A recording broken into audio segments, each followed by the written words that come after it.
Autoline Daily is brought to you by Bridgestone, your journey, our passion, and by Dow Automotive Systems, improving durability and increasing design flexibility with Betamate structural adhesives at dowbetamate.com.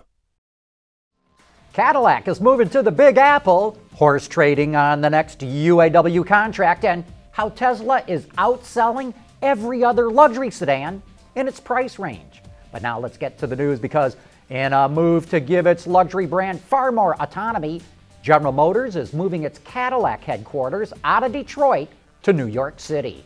In a statement, GM's president Dan Ammons said, and I quote, "We are creating Cadillac as a very clear division, and it will be far more self-sufficient and autonomous. We will not have the Cadillac business fragmented across all the functions that exist today." Pretty good move. Cadillac also named Jim Bunnell, 59 years old, to head up its sales operations in the American market. Bunnell currently is vice president of Chevrolet and Cadillac Europe sales, and Bunnell will have to act fast to stop the drop in Cadillac sales, and we expect to hear of specific steps of how they plan to start moving the metal any moment now. Next summer, the UAW will legally be able to go on strike against General Motors and Chrysler, and will have to negotiate a new contract with Ford. So what will the top negotiating topics be? Here's my Autoline insight. The UAW would love to get rid of two-tier wages, where new hires are paid less than longtime line workers. At the same time, GM, Ford, and Chrysler would love to get out from under their pension liabilities for UAW workers. So let's make a deal. The Detroit Three would have to buy an annuity from an investment company to pay for those pensions, or give workers a lump sum payment. In fact, GM already did this with its white-collar workers. But first, the automakers would have to overfund their pensions, which are currently underfunded. That could cost them billions of dollars, but it would remove a lot of economic uncertainty. Wall Street hates how pension liabilities fluctuate with market swings and interest rate changes. But in the long run, getting rid of their pension liabilities would save billions, and that could boost their stock prices. Of course, they need the UAW to agree to this sort of change, and I bet that it would if the car companies agreed to get rid of those two-tier wages.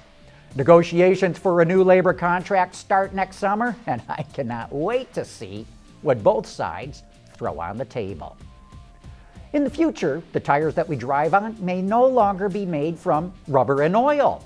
Bridgestone just opened a new research center in Arizona that will focus on extracting rubber from guayule shrubs. That shrub is a native to southwestern U.S. states and northern Mexico, and the properties of guayule rubber are almost identical to natural rubber from rubber trees. This initiative is part of Bridgestone's long-term vision of manufacturing products from raw materials that are fully renewable and sustainable by 2050. As the Chevy Colorado and GMC Canyon start rolling out to dealers, we're learning about their fuel economy ratings.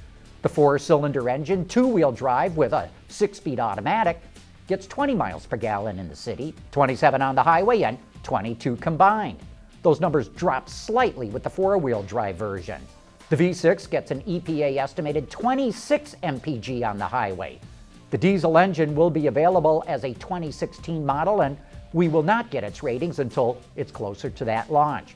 But if you want to learn more about these trucks, make sure you tune in to Autoline After Hours this Thursday, when we'll have some of the top executives in charge of developing those trucks and bringing them to market. If you would like to pose a question to those execs, shoot an email to viewermail@autoline.tv. Hey, coming up next, it's time for You Said It. Here's one of the great things about the all-around performance of our Dueler tires. Excellent traction. Do you need a ladder? Yes, I do. Okay. At Bridgestone, our passion for performance knows no bounds. There's more car news and industry insight from the Autoline Network every day. Take a moment to click that subscribe button. You'll never miss another Autoline episode.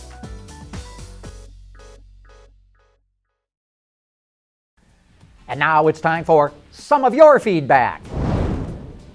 We got a great letter from GM veteran who points out that Tesla is doing a whole lot better when you compare its sales to other full-size luxury sedans that are priced between $80,000 and $120,000 in the U.S. market. In fact, the Tesla Model S outsells every other sedan in this price range. And by the way, this includes sales of the brand new Mercedes S-Class. So Tesla is doing a fantastic job of capturing upscale buyers, and we want to thank GM Veteran for pointing this out to us. HTG has been thinking about Sergio Marchionne firing Luca de Montezemolo at Ferrari.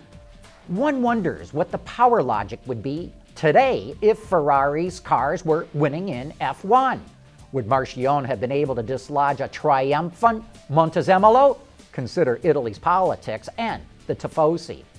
Well, HTG, as I've said all along, I think this move was about business, not about Formula One championships. I believe Marchionne thinks he can get another $2 billion a year out of Ferrari with production increases and an IPO, and he didn't want to have a boss at Ferrari fighting him every step of the way. So I think Marchionne would have done this even if Ferrari was winning the Constructors' Championship and Fernando Alonso was on top of the point standings. Tango R34 wants to know, what's the difference between 3D printing and rapid prototyping? The principle looks the same. Well, you're exactly right, Tango 34. 3D printing and rapid prototyping are the same thing. In fact, in the early days of this technology, it was also called stereolithography. But 3D printing is the name that has really captured the public's attention. And finally, David Lopez, World Citizen, asks, why is it that manufacturers are still using lead-acid batteries? Why don't they switch to lithium-ion? Well, that's an easy one, David. Cost. Lithium-ion batteries cost significantly more than lead-acid ones. Also, there's some interesting R&D work going on to greatly increase the capacity of lead-acid batteries so they could be around for a long time to come. Hey, thanks for all your letters and comments. We truly like getting them all. But anyway, that wraps up today's report. Thanks for watching, and please tune in tomorrow.